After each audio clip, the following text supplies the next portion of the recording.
Judge Tomka is unable to be present on the bench for the duration of these hearings. I shall now record the principal steps of the procedure in the present case. On 29 December 2023, the government of South Africa filed in the registry of the court an application instituting proceedings against the State of Israel, alleging violations by the letter of its obligations under the 1948 Convention on the Prevention and Punishment of the Crime of Genocide, to which I shall refer as the Genocide Convention. In particular, South Africa contended that Israel, in conducting military operations in and against Gaza in the wake of the attack of Israel by Hamas on October 7, 2023, has breached and continues to breach its obligations under the Genocide Convention.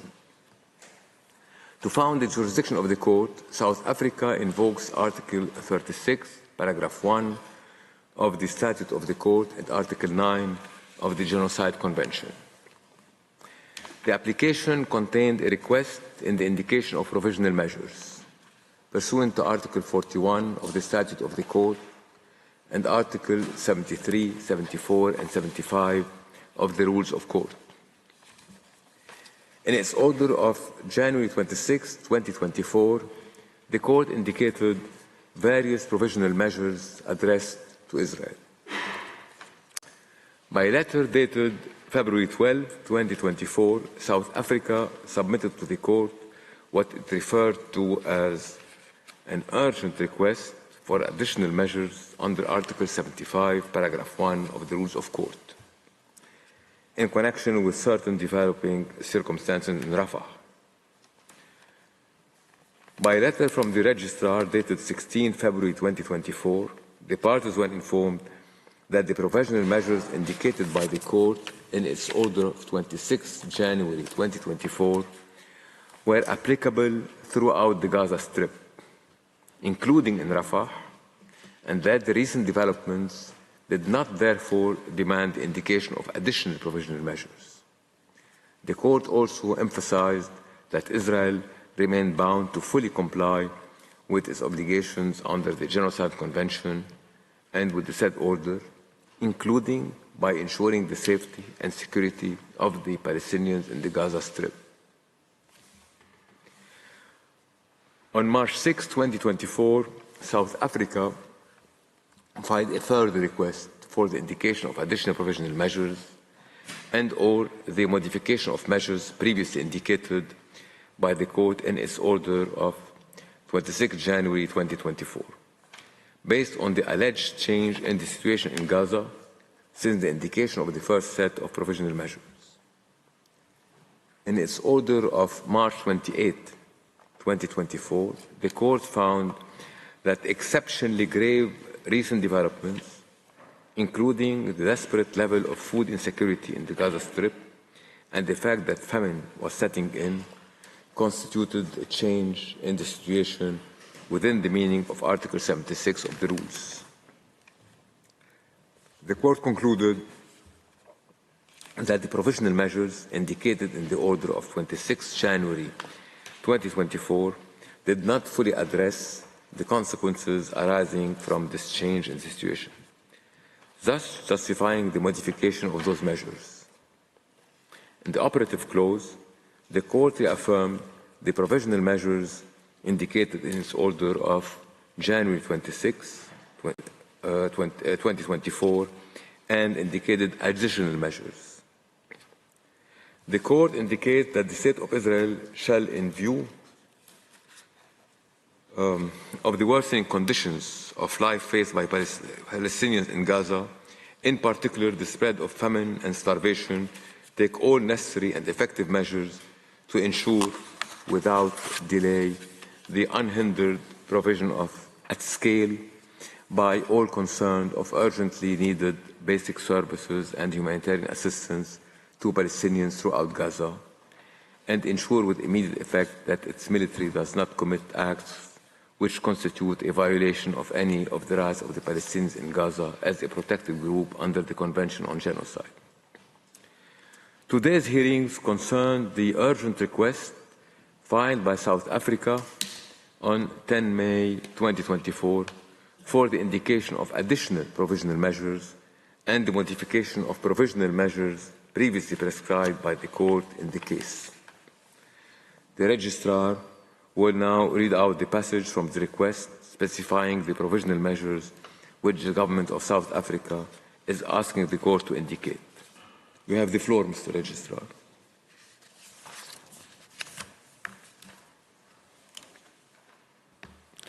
Thank you, Mr. President. I quote, 1. The State of Israel shall immediately withdraw and cease its military offensive in the Rafah governorate. 2. The State of Israel shall immediately take all effective measures to ensure and facilitate the unimpeded access to Gaza of United Nations and other officials engaged in the provision of humanitarian aid and assistance to the population of Gaza, as well as fact-finding missions, internationally mandated bodies or officials, investigators and journalists, in order to assess and record conditions on the ground in Gaza and enable the effective preservation and retention of evidence, and shall ensure that its military does not act to prevent such access, provision, preservation or retention. 3. The State of Israel shall submit an open report to the court, A, on all measures taken to give effect to these provisional measures within 1 week as from the date of this order, and B, on all measures taken to give effect to all previous provisional measures indicated by the court within 1 month as from the date of this order. End of the quote. The Registrar, immediately after the filing of the request for the indication of additional provisional measures and the modification of previous provisional measures, the Registrar transmitted an original copy thereof to the Government of Israel. According to Article 74, Paragraph 1 of the Rules of Court, a request for the indication of provisional measures shall have priority over all other cases. Paragraph 2 of the same article states that the court shall proceed to a decision on the request as a matter of urgency. This imperative must, however, be balanced with the need to fix a date of oral proceedings in such a way as to afford the parties an opportunity to be represented at the hearings. Consequently, the parties were informed that the date for the opening of the oral proceedings, during which they could present their observations on the applicant's request, had been fixed for Thursday, May 16 at 3 p.m. I would now like to welcome the delegations of South Africa and Israel, and I note the presence before the court of the agents and counsel of both parties. This afternoon, the court will hear the single round of oral argument of South Africa, which has submitted the request for the indication and modification of provisional measures. It will hear Israel tomorrow morning at 10 a.m. For the purposes of the single round of oral argument, each party will have available to it a 2-hour sitting. In this first sitting, South Africa may, if required, avail itself of a short extension beyond 5 p.m. today in view of the time taken up by these introductory remarks. Before I give the floor to the agent of South Africa, I wish to draw the parties' attention to practice direction 11 Roman, which state as follows. I quote, "In the oral pleadings on request for the indication of provisional measures, parties should limit themselves to what is relevant for the criteria for the indication of provisional measures as stipulated in the statute, rules, and jurisprudence of the court. They should not enter into the merits of the case beyond what is strictly necessary for that purpose." I now give the floor to the agent of South Africa, His Excellency, Mr. Vusimuzi Madonsela. You have the floor, Excellency.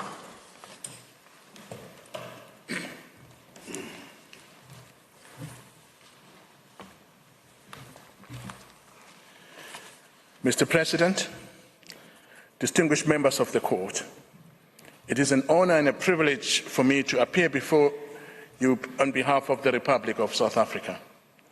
I wish to thank the Court for setting this matter down for an oral hearing on the earliest possible date, recognizing the extreme urgency of its circumstances. Since its initial application, South Africa found itself compelled to return to this court, both in February and March 2024, to request for the indication of additional provisional measures to prevent Israel's persistent acts of genocide against the Palestinian people in Gaza. Sadly, South Africa is yet again compelled to return to this court in recognition of its obligation under the Genocide Convention due to the continuing annihilation of the Palestinian people, with over 35,000 now killed and most of Gaza reduced to rubble. Despite the short notice of this oral hearing, South Africa has traveled here today to do what it can to urgently stop the ongoing genocide. The gravity of the attacks requiring urgent and speedy proceedings to preserve the rights of the Palestinian people, a commitment which South Africa takes seriously. Israel is escalating its attacks on Palestinians in Gaza, and in so doing is willfully breaching the binding orders of this court. Israel similarly breaches the binding resolutions of the United Nations Security Council, erroneously believing from the lack of countermeasures by the international community that it is exempt from having to respect international law. This institutionalized impunity has led Israel to engage in this genocide, which has shocked the conscience of humanity. South Africa is mindful that the present genocide operates in denial of the Palestinian people's inalienable right to self-determination and collective right to return to their homes in Palestine.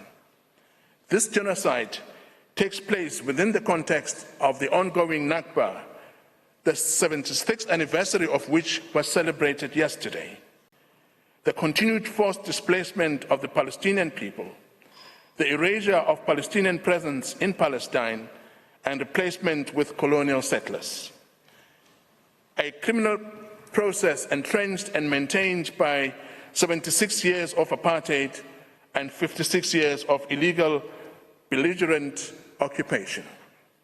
Undoubtedly, the ongoing scenes of Palestinians being forced to repeatedly flee for their lives is only reminiscent of the Nakba of 1948.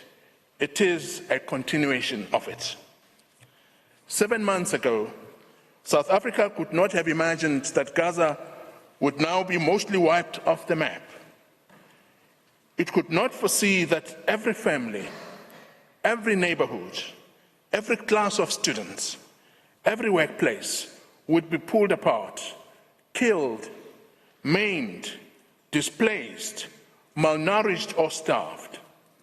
South Africa had hoped, when we last appeared before this court, to halt this genocidal process, to preserve Palestine and its people. Instead, Israel's genocide has continued apace and has just reached a new and horrific stage. Israel has sought to hide its crimes through the weaponization of international humanitarian law. It pretends that the civilians it ruthlessly kills through its 2,000-pound bombs, through its targeted airstrikes, through its artificial intelligence systems, through its executions, are human shields. This whitewashing of Israel's genocide misses the key and fundamental element, that of the massive and still mounting evidence of Israel's genocidal intent. Documents and videos of Israeli parliamentarians and military leaders calling for the destruction of the Palestinian people in Gaza, incitement by Israeli civil society and leading public Israeli figures, all collectively supporting the genocide and its continuation. Israel continues to show utter contempt for Palestinian life, operating with impunity. South Africa has no other option than to once again seek protection in the halls of justice for the fundamental right of the Palestinian people to their existence. Although this present application was triggered by the unfolding horrific situation in Rafah, Israel's genocidal onslaught across Gaza has intensified over the past few days, also warranting the attention of this court. With that, Mr. President, I respectfully wish to request you to invite Professor Von Loh to set out South Africa's substantive legal arguments. I thank you. I thank the agent of South Africa for his statement. I now invite Professor Von Loh to take the floor. You have the floor, sir. Thank you, sir. Mr. President, members of the court, it is a privilege to appear before you and an honour to have been entrusted with the presentation of this part of South Africa's submissions.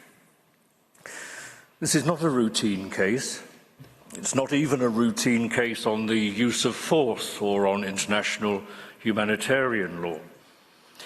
South Africa is here because the Palestinian people are facing genocide in Gaza, and your previous orders have not succeeded in protecting them against that.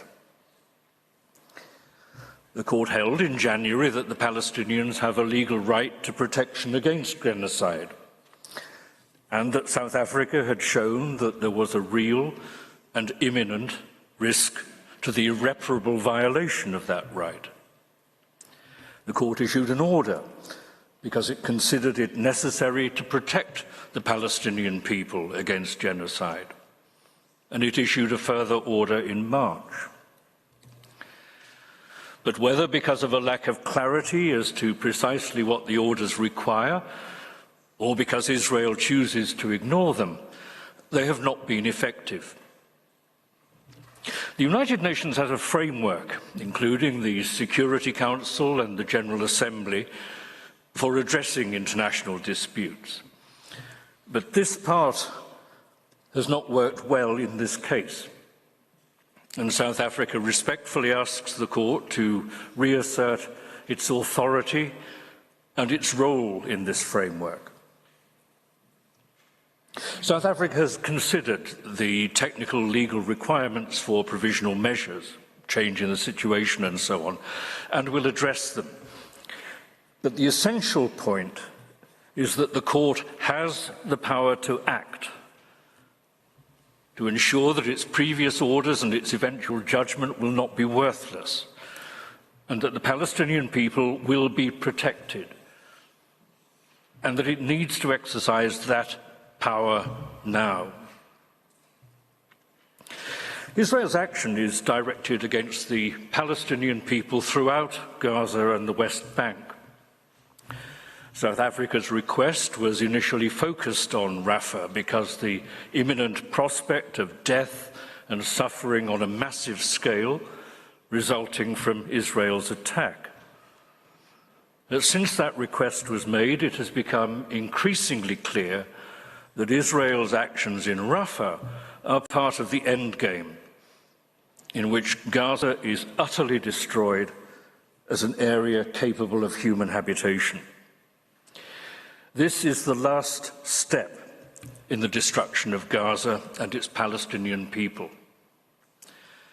It was Rafah that brought South Africa to the court, but it is all Palestinians as a national, ethnical and racial group who need the protection from genocide that the court can order.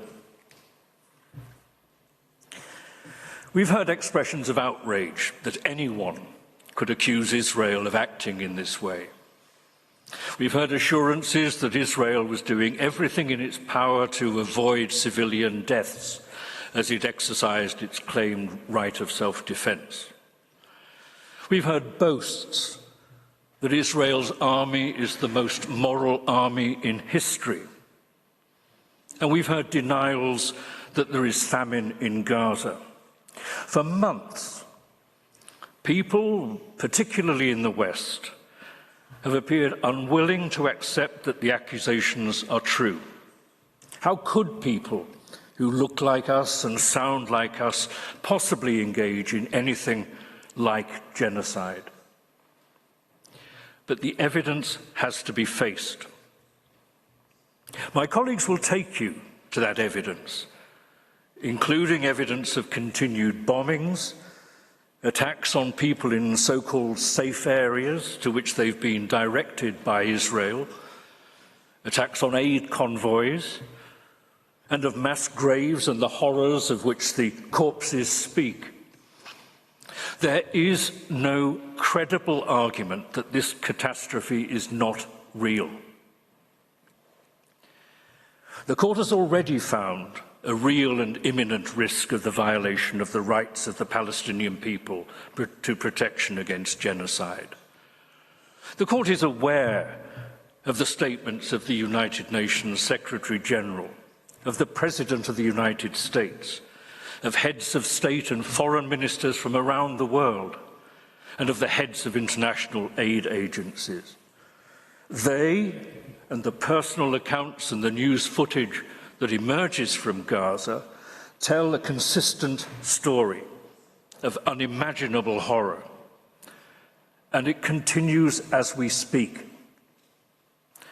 Most of Gaza has been razed. The survivors who are from time to time allowed to return to their homes are returning to rubble, with no homes, no running water or electricity or sewage or other working infrastructure, and with the few possessions that they've managed to carry with them on carts or cars as they're pushed from one so-called safe area to the next. If the court does not act now, the possibility of rebuilding a viable Palestinian society in Gaza will be destroyed, at least for the lifetime of those who survived the current horrors of Gaza. The details are not always easy to verify because Israel continues to bar independent investigators and journalists from entering Gaza. And over 100 journalists who were in Gaza have been killed since the Israeli attacks began. But Israel cannot block investigations by independent investigators and then say that the court cannot proceed because there is insufficient evidence against it. The court has to deal with this case on the basis of its appraisal of the best evidence available to it. Israel may again invoke its claimed right of self-defense, but it does not address three glaringly obvious points. First, the right of self-defense does not give a state a license to use unlimited violence. No right of self-defense can ever extend to a right to inflict massive, indiscriminate violence and starvation collectively on an entire people. Second, nothing, not self-defense or anything else, can ever justify genocide. The prohibition on genocide is absolute, a peremptory norm of international law.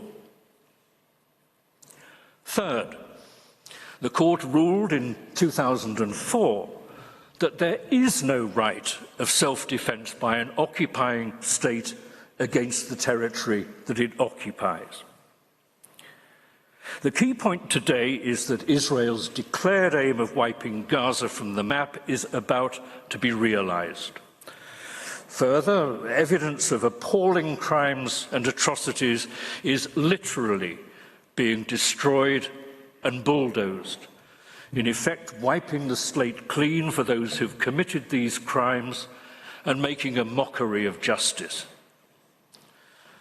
The court is not powerless, and South Africa submits with respect that it must do something to assert not only its own authority, but the authority of international law. South Africa submits that in order to secure the entry and distribution of food and humanitarian supplies and to save lives, a halt to Israeli military operations across Gaza is essential. The overwhelming weight of opinion among states and international organisations is the same. A halt to military operations in Gaza is necessary to comply with the previous orders that the court has already imposed. If Israel continues to deny that its bombing and shelling and military incursions and blocking of roads and entry points and its other military operations in Gaza are preventing the fulfilment of the court's orders, the court needs to spell it out explicitly for Israel and for the benefit of any other states that are still providing aid or assistance to Israel in its campaign to eradicate Palestine. These points will be developed, sir, by South Africa's Council. First, John Dugard will explain the jurisdictional and other preconditions to the exercise of the court's power to order provisional measures and demonstrate that they are met. Second, Max du Plessis will set out the recent events that have necessitated South Africa's return to the court, and particularly those concerning Rafah.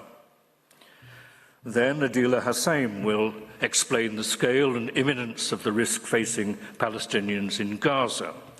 And after that, Tembeka Kokutobi will show that Israel's actions have a pattern and an explicit purpose that clearly indicates that the aim is to eradicate Palestine. And finally, Lina Negroli will explain the remedies that South Africa seeks. And the agent will return to read out South Africa's prayer for relief. That, Mr. President, members of the court, concludes my part of this submission, and I thank you for your attention and ask that you now call on Professor Dugard.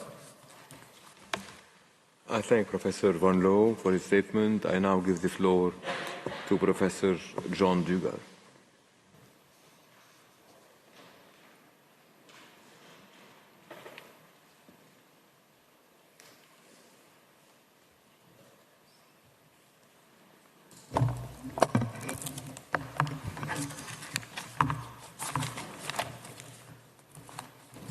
You have the floor, sir. Mr. President, distinguished members of the court, it is a privilege to be before you on behalf of the Republic of South Africa. In my speech today, I will briefly address the subject of jurisdiction and then examine the circumstances that give rise to our request for further provisional measures. In its order of 26 January of this year, the court found that the applicant had prima facie established the existence of a dispute between it and the respondent relating to the application of the Genocide Convention, and that the court had jurisdiction in terms of Article 9 of the Genocide Convention. In its order of 28 March, the court found that there was no reason to revisit this decision. It is submitted that this conclusion remains valid for the present proceedings.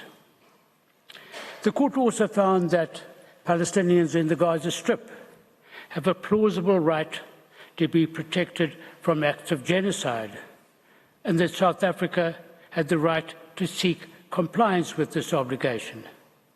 Again, the court declared that this finding need not be revisited in its decision of 28 March. Again, it is submitted that this conclusion remains valid. The court has found that South Africa has advanced a plausible genocide claim. On 26 January, the court found that the situation in Gaza was one that required urgent attention and that there was a risk of irreparable prejudice. This was confirmed in the order of 28 March, and it is a situation that continues today. Indeed, it is further heightened now in the context of Israel's brutal attacks on Rafah and subsequent intensified bombing across the north and middle areas of Gaza. Mr. President, on the basis of the above findings, the Court ordered a number of provisional measures on 26 January.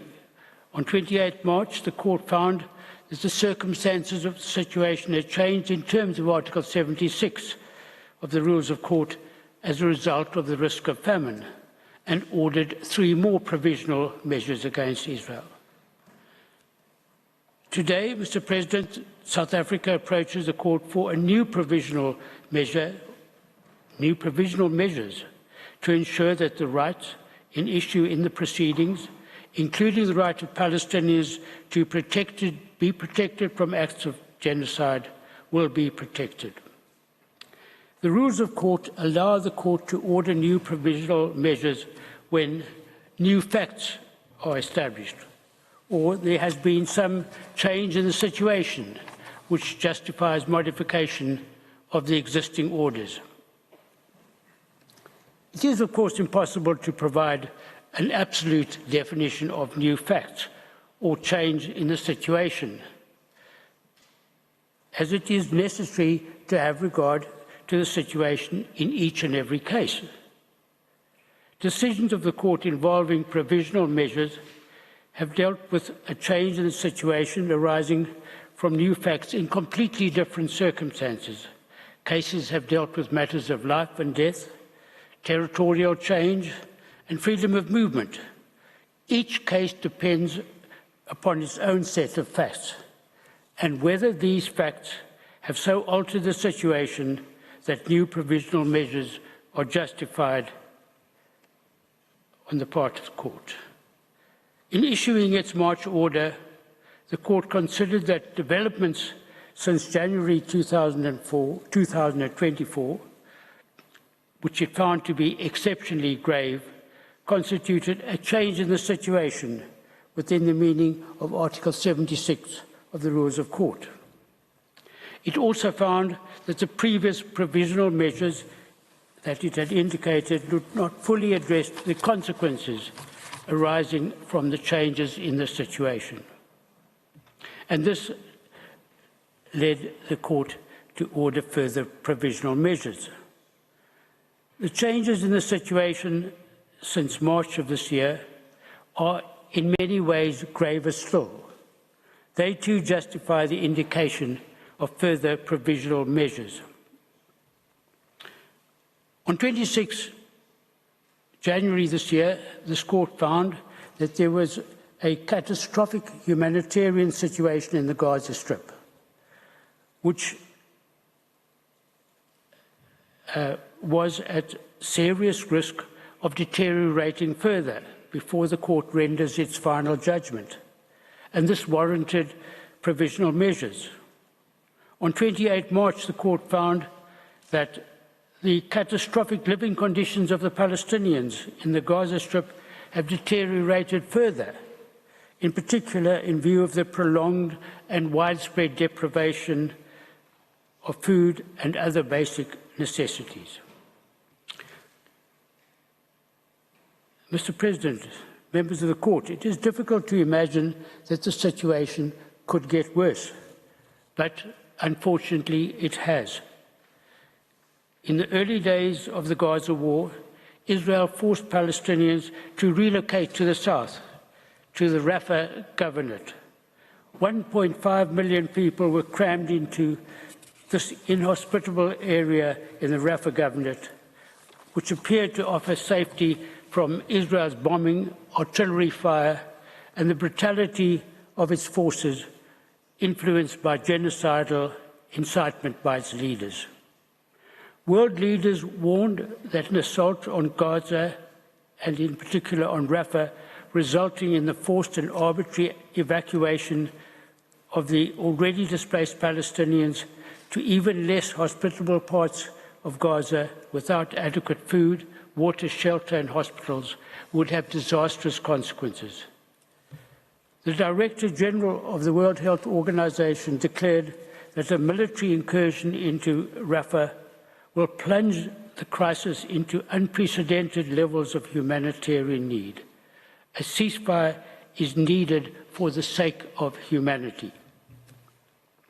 Israel, Mr. President, has not heeded this warning.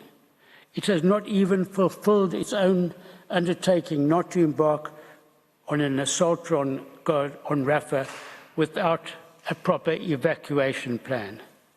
Instead, it has gone ahead and embarked on an attack on Rafah. The Rafah governorate has been bombed, subjected to artillery fire and ground incursions. The Rafah crossing is closed and the Kerem Shalom crossing is mostly disabled. Mr. President, my colleagues will provide you with a full account of Israel's genocidal acts in the Gaza Strip. It is my task to briefly indicate the new facts required by Article 75(3) and the change in the situation required by Article 76(1).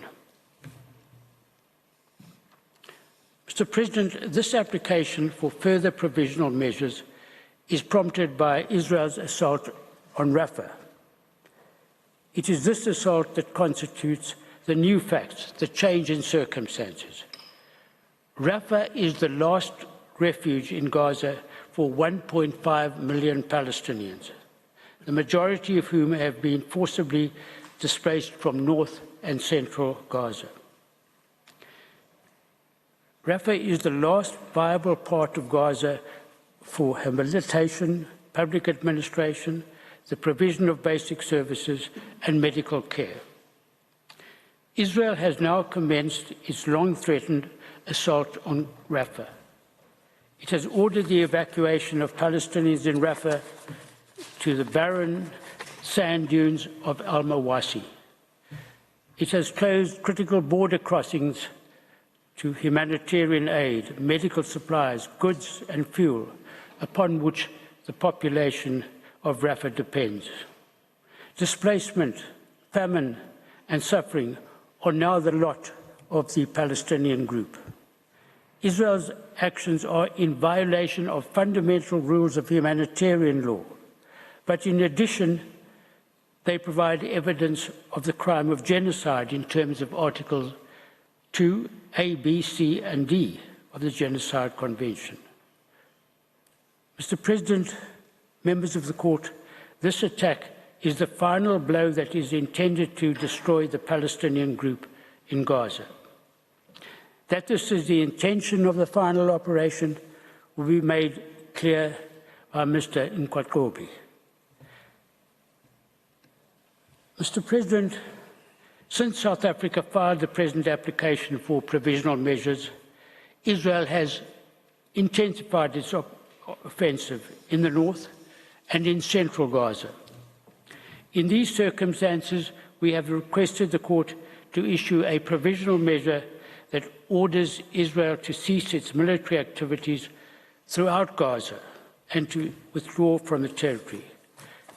Such an order alone can bring an end to Israel's genocide in Gaza. That the Court has the power to order such a provisional measure is clear.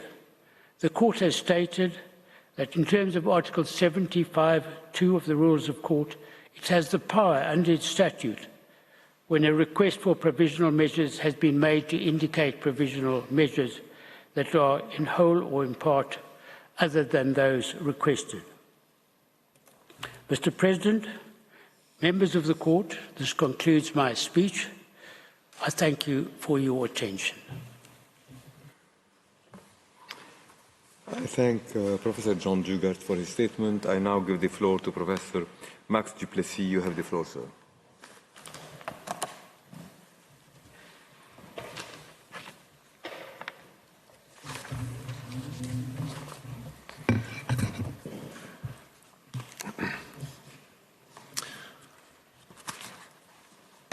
Mr. President, distinguished members of the Court, it's a privilege to appear before you on behalf of South Africa. My task is to address this Court on the new facts and the grave changes in the situation in Rafah that is fast leading to the deadliest phase in this ongoing genocide. Those are the circumstances that compel South Africa to return to the Court to seek urgent further or modified provisional measures against Israel. Judges of this court have recognized that the underlying reason for the court's January and March orders was that the very right of existence of the Palestinian population in Gaza is currently at risk of irreparable prejudice, and that the only effective way of preserving the right of existence of the protected group is through the function of prevention. South Africa seeks these provisional measures before it's too late for prevention to be possible, let alone effective. This court noted that the situation in Rafah was already perilous in its decision of 16 February. And instead of complying with this court's decisions of January, February, and March, Israel has defied this court by trapping, besieging, and bombarding an overcrowded Rafah, exacerbating the security and the safety of 1.5 million highly vulnerable Palestinians. Mr. President, no one in Gaza is safe because, as the United Nations has repeatedly made clear, nowhere in Gaza is safe. Palestinians were instructed by Israeli evacuation orders to move south to Rafah and seek refuge there from the bombardment in the north. Yet for months, the expanding population scrambling for refuge in Rafah has been explicitly told by Israel that they are not safe and that Israel does not intend for them to be safe. The international community has witnessed Israeli soldiers preparing for the ground invasion of Rafah, filming themselves, chanting, "Tear down Rafah." And Israel's intention is typified by statements such as that of Israel's Minister of Finance, Mr. Smotrich, a member of the Security Cabinet, who has explained, and I quote, "There are no half measures. Rafah, Deir al-Balah, Nusayrat, total annihilation. You shall blot out the remembrance of Amalek from under heaven. There's no place under heaven." Close quote. Mr. Nukatobi will deal in careful detail with intention that is so clearly evident in such statements and by Israel's conduct. Now, Israel has resolutely resisted all international efforts to persuade and cajole it from eventually attacking Rafah. As we contemplate the horror of recent events and the significance of Rafah for Israel's ongoing assault, the reminders, regrettably, of Srebrenica come into view. Rafah's prominence in the eyes of both the Palestinians in Gaza and the international community lies in it being the most visible of the safe areas in Gaza, which has received significant attention in the international media. To paraphrase the International Criminal Tribunal for Yugoslavia in a decision endorsed by this court, Israel's spectacular destruction of Rafah, despite the assurances of the international community, including this court, and in the full glare of the international media, is intended by Israel to serve as a potent example to all Palestinians of their vulnerability and their defenselessness in the face of Israeli military forces, and to be emblematic of the fate of all Palestinians in Gaza. To use Mr. Smotrich's words, that there is no place under heaven that they're safe. South Africa has made clear in its request of 10 May that not only is there nowhere for the 1.5 million displaced people and others in Rafah to safely flee, so much of Gaza having been reduced to rubble, but that if Rafah is similarly destroyed, there will be little left of Gaza or prospects for the survival of Palestinian life in the territory. Rafah is where Gaza's largest, still partially functioning hospitals are situated. Attacks on Rafah's hospitals, akin to those mounted by Israel against hospitals elsewhere in the Strip, would therefore deal a fatal blow to Gaza's already crippled healthcare system. And at the same time as these assaults, aid is being throttled. That throttling is done defiantly and deliberately. This court ordered on 28 March that, in conformity with its obligations under the Genocide Convention, and in view of the worsening conditions of life faced by Palestinians in Gaza, in particular the spread of famine and starvation, that Israel was to take all necessary and effective measures to ensure, without delay, in full cooperation with the United Nations, the unhindered provision at scale by all concerned of urgently needed basic services and humanitarian assistance. That included an express order that Israel increased the capacity and number of land crossing points and maintaining them open for as long as necessary. And Israel was also ordered to ensure, with immediate effect, that its military does not prevent through any action the delivery of urgently needed humanitarian assistance. Why was that order so critical? Well, because the 2 border crossings in Rafah, which Israel has seized and shut down, are the main entry points for life-saving humanitarian aid and other goods entering Gaza, and for the entry and exit of people, including humanitarian workers, medics, medical evacuees, and Palestinians trying to flee the conflict. Israel's seizure of those crossings places Israel in control of all access to and from Gaza. Its current closure of the crossings has served to seal Gaza hermetically from the outside world, further torpedoing the delivery of aid to and within Gaza. And as the primary humanitarian hub for assistance in Gaza, if Rafah falls, so too does Gaza. And deliberately herding 1.5 million Palestinians into Rafah and then carrying out a full-scale bombardment while sealing off entry and exit for life-saving aid to an already devastated population, while exposing them to famine and human suffering, leaves only one inference regrettably, and that is of genocidal intent. I turn now to consider the topic of Rafah as a supposed place of refuge. 10 days ago, Rafah was described as the last refuge for Palestinians in Gaza. It was the only remaining area of the Strip which had not yet been substantially destroyed by Israeli attacks. Over the past 7 months, hundreds of thousands of Palestinians were ordered by Israel to evacuate to Rafah for their safety, some forcibly being displaced for the 9th time.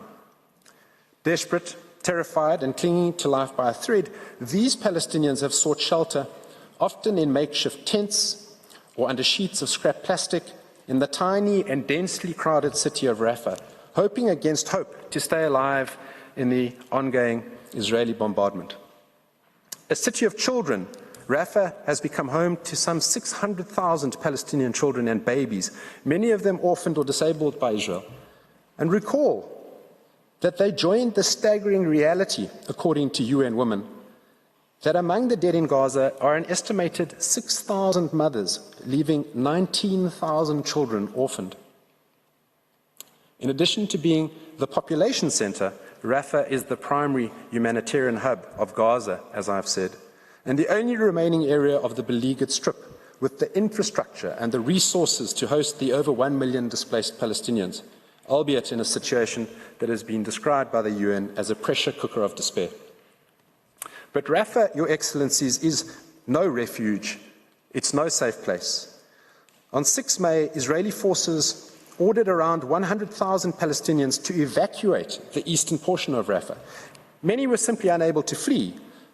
Children and elderly people are so starved that they can barely walk. They cannot just relocate to another area, to so-called safe zones. It's just not possible.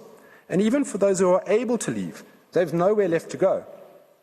Yet again, Israel's use of evacuation orders and designation of humanitarian zones are purely performative.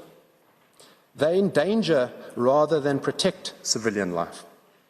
So-called humanitarian zones are not safe. The zones are policed by the same Israeli forces who have attacked Palestinians in their homes, in makeshift tents, in public markets, schools and playgrounds, in agricultural greenhouses, while waiting for aid, by aid dropping from the sky, while attempting to return to their homes, despite waving white flags, and above all else, while sheltering in and seeking treatment from hospitals. Rafah as a place of refuge or safety remains a cruel distortion for another reason, Your Excellencies. For months, Israel threatened to invade Rafah, leading the UN Secretary-General to warn that an assault on Rafah would be a political calamity and a humanitarian nightmare, which was also, of course, highlighted by this court in its decision of 16 February. We are before this court urgently because Palestinians are now having to live out that nightmare. On 7 May, just 15 hours after the evacuation orders were issued, Israel commenced a severe and sustained military assault on Rafah, which is ongoing, and it has intensified in the intervening period until today, killing and injuring Palestinians and destroying their makeshift homes and the remaining infrastructure necessary to sustain life in Gaza, including all aid and medical infrastructure in its path. Israel deliberately attacked the very shelters to which it directed Palestinians to flee. So, Palestinian families in Gaza are left to make an impossible choice. Either they stay, trapped and likely killed alongside their loved ones in Rafah, or they head out into the few bits of remaining land in Gaza, now filling up with tents and shacks built of bits of wood and nylon and vulnerable to attacks. The overwhelming majority have no means to flee other than on foot. There is nothing humanitarian about these humanitarian zones. Then on 11 May, the Israeli military issued a new round of evacuation orders, affecting some 34 neighborhoods in eastern Rafah and North Gaza. UN agencies estimate in total that approximately 20% of Gaza's population have been displaced yet again in the past week alone. By 10 May, an estimated 110,000 people had fled Rafah. By yesterday, 15 May, this number had increased to around 600,000 according to the UN. And all the while, and now by these actions, Israel's genocide of Palestinians continues through military attacks and man-made starvation, and while mocking this court's provisional measures of protecting the rights of Palestinians under the Genocide Convention. A critical part, Your Excellencies, of Israel's defiance of this court's orders comes in relation to aid and food itself. Israel has seized control of both the Rafah and the Kerem Shalom crossings, taking total control of all entry and exit of people and goods into Gaza as a whole, choking off the two main arteries for getting life-saving aid to Gaza's starving population. And in so doing, it has plunged Gaza into unprecedented levels of humanitarian need, even as compared with the catastrophic levels of the previous 7 months that led this court to conclude that famine was setting in back in March.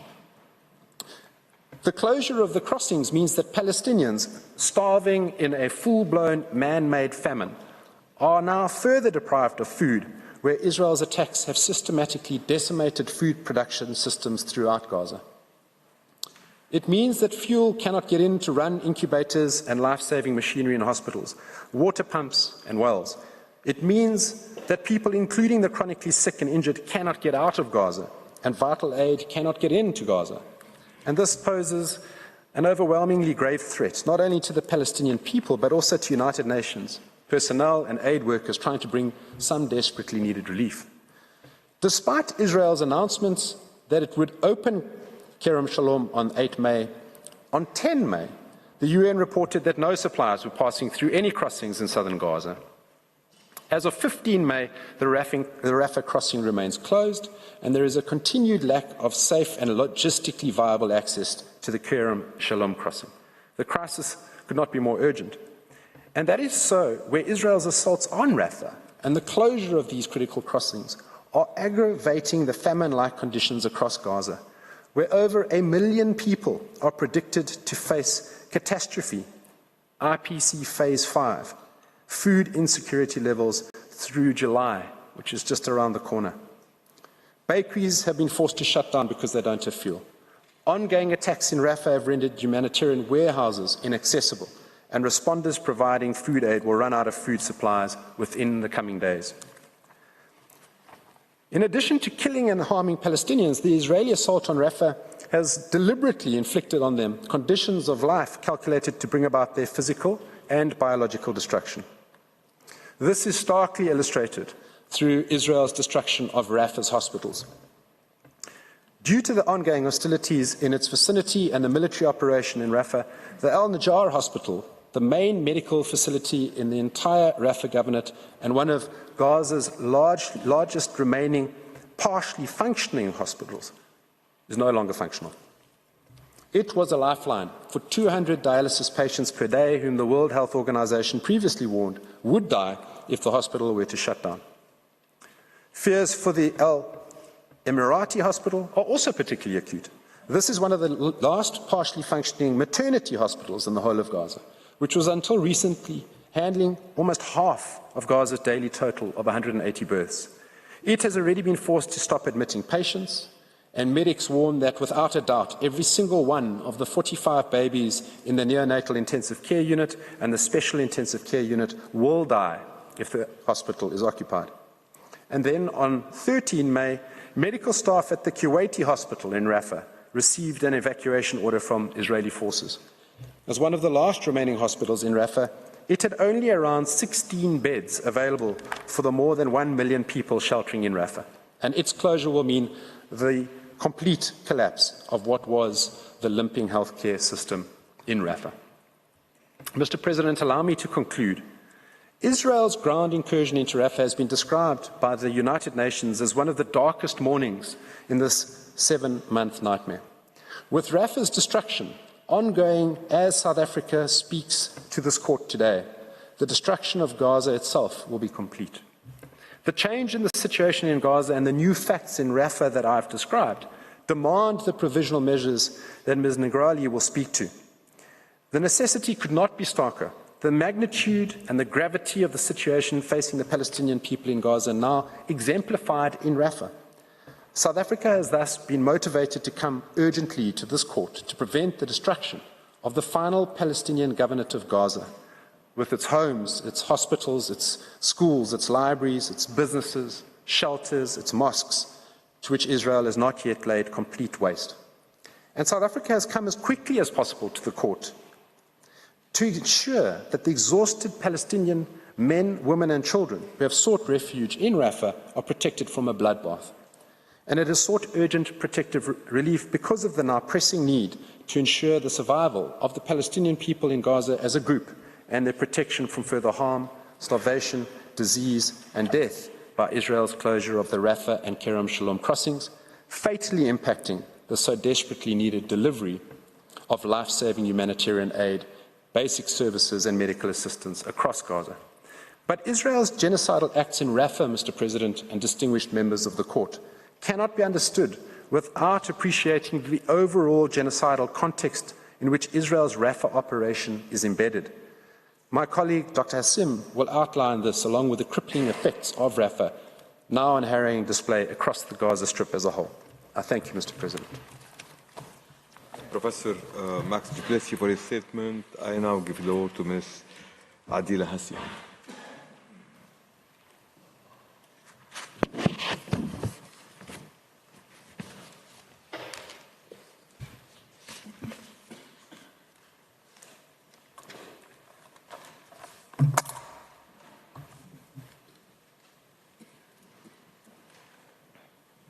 You have the floor, madam. Mr. President, members of the court, it is a privilege to appear again before you on behalf of South Africa. But it's also tragic that we are back here 4 months after this court first ordered provisional measures in this case against the State of Israel. South Africa is compelled to appear before you with this urgent request for provisional measures in circumstances where the alarm sounded by the court on 28 March 2024 that, quote, all the indicators of genocidal activities are flashing red in Gaza, end quote, and in Rafah in particular, is sounding louder than ever before. This is because Israel has defied every single provisional measure indicated by this court in its orders of 26 January and 28 March and in its decision of 16 February. As I stand before you today, Palestinians in Gaza are not safe. They are not secure. They are still being subjected to an ongoing and intensifying genocide at the hands of Israel. Their future hangs in the balance. Mr. du Plessis explained in his address the assault unfolding in Rafah, the last area in Gaza in which Palestinian life can meaningfully be sustained. The assault on Rafah, which has triggered this application, is inextricably linked to the ongoing genocidal conduct being committed across Gaza. Mr. President, I place before the court again a map of Gaza. I remind the court that Gaza is a narrow strip of land of approximately 365 square kilometers. It is just 6 kilometers wide. The length from top to bottom is just 44 kilometers, which is about the distance between this court and Schiphol Airport. In South African terms, this is even less than the distance between Johannesburg and Pretoria. Rafah lies in the south of Gaza with an area of approximately 60 square kilometers. This time last year, Rafah was home to around 275,000 Palestinians. As a result of Israel's onslaught and its evacuation orders covering more than 3/4 of Gaza's total territory, 1.2 million additional Palestinians fled into Rafah under order of Israel as a place of last refuge. Now, Israel has issued further evacuation orders, directing Palestinians to leave Rafah. In just the past week, 600,000 Palestinians have been forced to flee from Rafah, but with nowhere to go. There is a total collapse of infrastructure, of sanitation, of water, of food supply. In short, the conditions necessary to sustain life for the 2.3 million Palestinians in Gaza. The picture on the screen shows Palestinians last month starting to return to their homes after Israel's withdrawal of its occupation of Khan Yunis. As we can all see, there is nothing left. Israel's most recent actions in Rafah bring its coordinated plan aimed at the destruction of the essential foundations of Palestinian life in Gaza into horrifying focus. We are in the final stages of that coordinated plan, where the different actions of Israel, to use Lemkin's terminology, the systematic disintegration of the political and social institutions and the economic existence of national groups and the destruction of the personal security, liberty, health, dignity, and even the lives of Palestinians have led to the present precipice. Israel has the power over each and every Palestinian man, woman, and child in Gaza to determine if they live or how they die. History warns us what happens next. We cannot simply stand by waiting for that to happen again. It is not possible to recount every story of every Palestinian who is suffering at the hands of Israel's relentless genocidal campaign. Indeed, this court has held in Bosnian genocide that, quote, "It is sufficient to examine those facts that would illuminate the question of intent or illustrate the claim by the applicant of a pattern of acts committed against members of the group, such as to lead to an inference from such pattern of the existence of a specific intent," end quote. In these submissions, I show that Israel's genocidal acts against Palestinians in Rafah form part of a continuing, escalating pattern of conduct across Gaza that provides persuasive and consistent evidence of Israel's genocidal conduct. In light of these new facts, South Africa seeks an order from the court, the only order that will clearly protect what is left of Palestinian life in Gaza. It seeks an explicit order that Israel cease its military activities, not only in Rafah, but throughout Gaza. Turning then to the genocidal acts, in my remaining time before you, I will highlight the following features of the genocidal campaign by Israel. First, Israel has continued to kill Palestinians in Gaza, including women and children, at an alarming rate.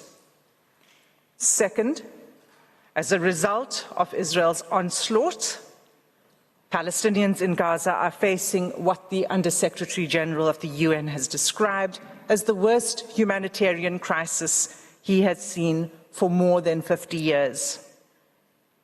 Third, Israel's systematic targeting and bombardment of hospitals and medical facilities and its throttling of humanitarian aid has pushed Gaza's medical system to collapse.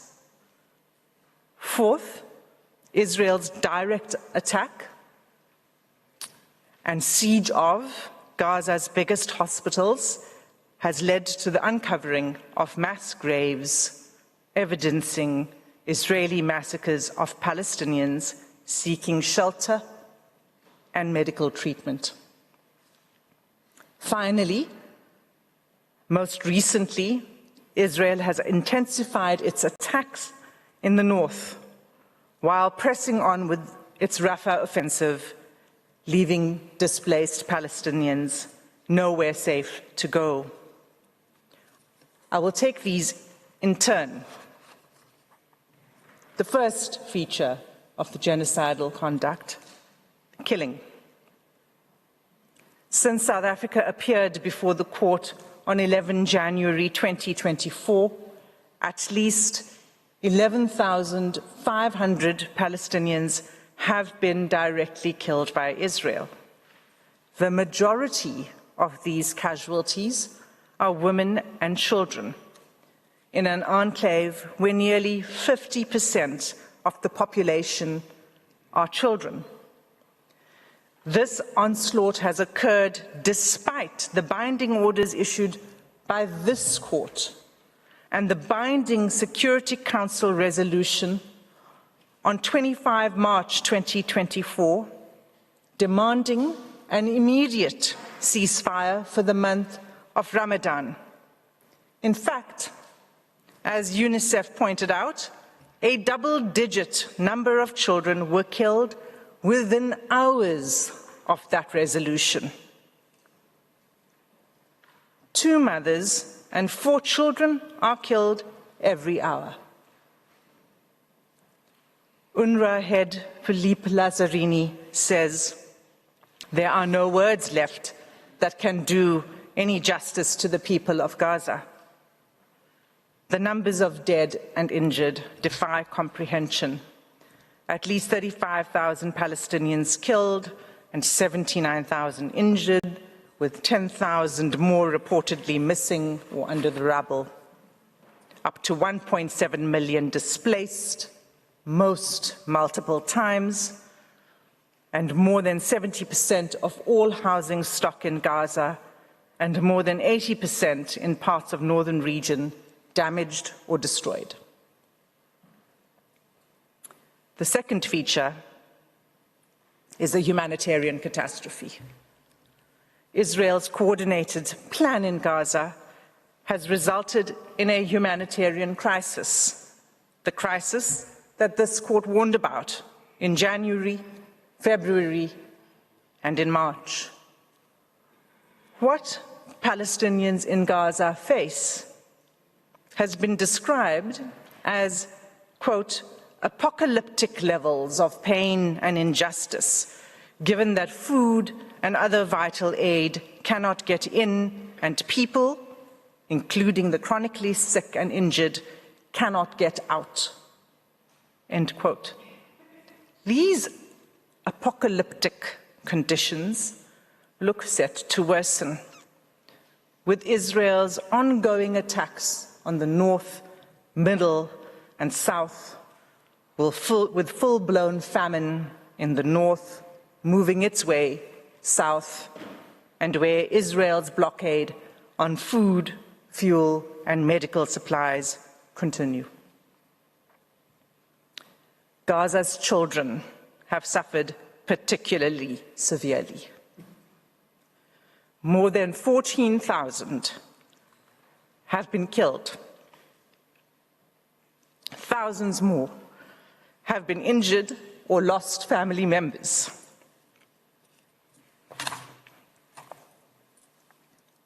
While an estimated 17,000 children are unaccompanied or separated.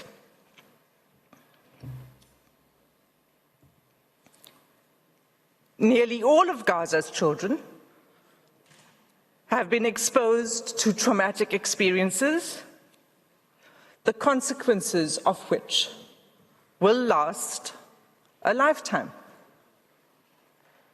Make no mistake, these conditions are a direct result of Israel's military onslaught on the besieged enclave, with full knowledge of the destructive consequences of this humanitarian crisis. In these circumstances, the thwarting of humanitarian aid cannot be seen as anything but the deliberate snuffing out of Palestinian lives. Starvation to the point of famine, obstructing aid in the face of famine, and killing of at least 200 aid workers.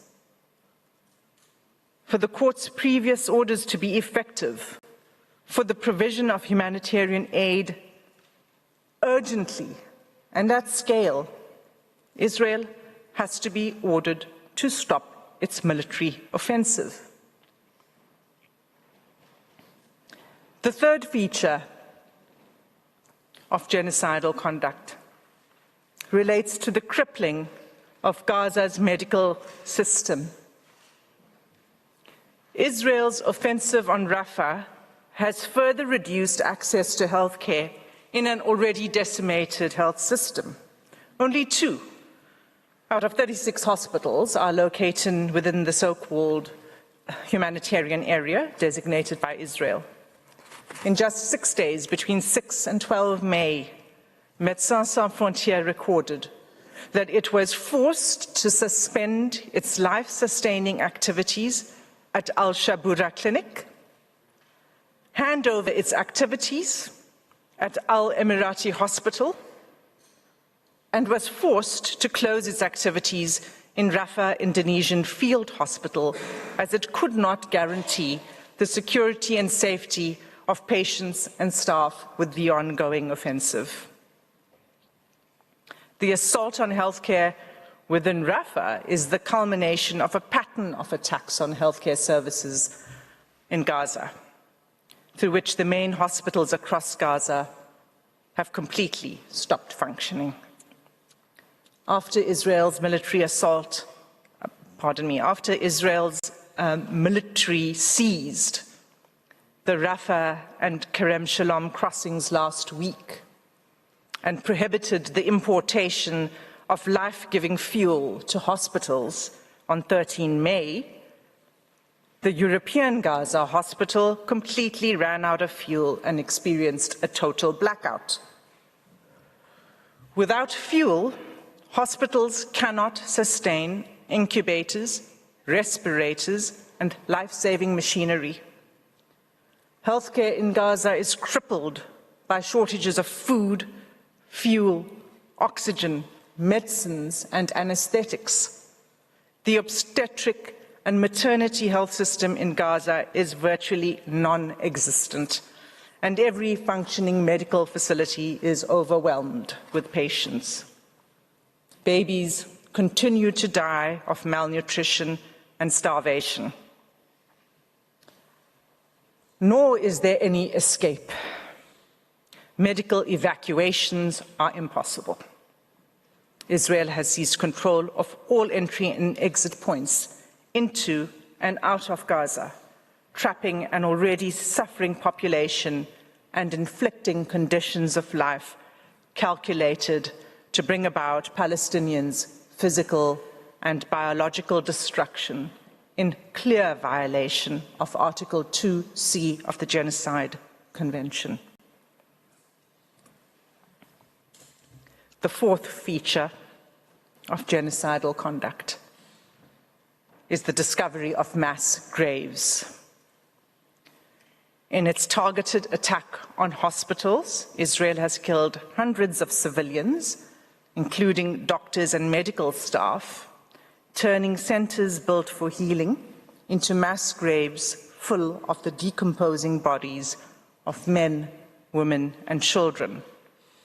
On 10 April, a UN inspection team reported that Khan Yunis was reduced to rubble and dirt, and returnees discovered ghastly scenes of unearthed mass graves containing the massacred bodies of the elderly, women, children, and men at Al Nasser Hospital. Blue scrubs reportedly still clothed the dead bodies of medical staff. Many were decapitated. 324 decomposing bodies were discovered, many stripped and handcuffed. Of these, only 42 were identified. Another 30 bodies were discovered in 2 mass graves in Al-Shifa Hospital, with only 12 bodies identified, prompting the UN Secretary General to call for the immediate access of independent investigators. These bodies included women and children, with many reportedly showing signs of torture and summary executions. The recent discovery of multiple mass graves, Israel's ongoing chokehold on information coming out of Gaza, and complete refusal to allow independent investigators in means that we will not know how many Palestinians have been killed by Israel's military campaign for some time, if at all, and only if the evidence is not obliterated by Israel's ongoing military operations in what Commissioner Volker Turk describes as the prevailing climate of impunity. It is for this reason that South Africa seeks an order requiring Israel to facilitate the unimpeded access into Gaza of fact-finding missions, officials, investigators, and journalists. The fifth feature of genocidal conduct relates to Israel's intensified attacks in the north. During the past week, while our eyes and attention were drawn to the horrific acts unfolding in Rafah, Israeli tanks rolled again into northern Gaza, an area that Israel reported that it had cleared many months ago. On 11 May, Israel issued evacuation orders over 22 neighborhoods in Jabalia in northern Gaza. At least 100,000 people in the north have been forced to flee their devastated homes. That same day of the evacuation orders, Israel began a relentless assault on northern Gaza, killing Palestinian families in their homes and children near the Toba Mosque within the Jabalia refugee camp. Journalists report that they have no idea about the number of people killed in North Gaza for the past day, as medics are unable to move due to the heavy bombing. Many people are still trapped under the rubble, waiting for rescue but no one is able to move under the rains of bombs. As I stand before you, Mr. President, it continues.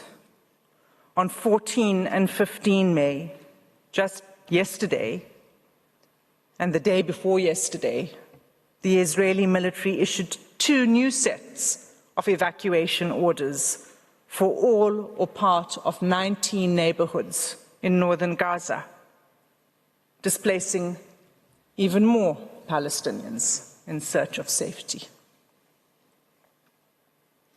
Mr. President, these are the credible facts.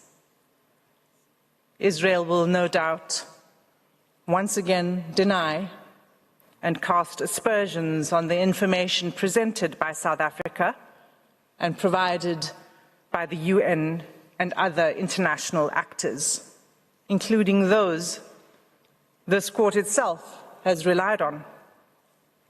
It will do so while continuing to systematically attack all independent sources of information about what is taking place in Gaza and refuse international investigators and journalists entry into Gaza.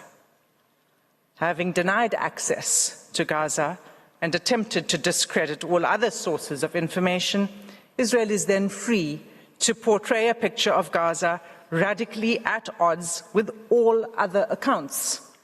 Just yesterday, the Prime Minister's office proclaimed that, quote, "The humanitarian catastrophe that has been spoken of has not been realized, nor will it," end quote.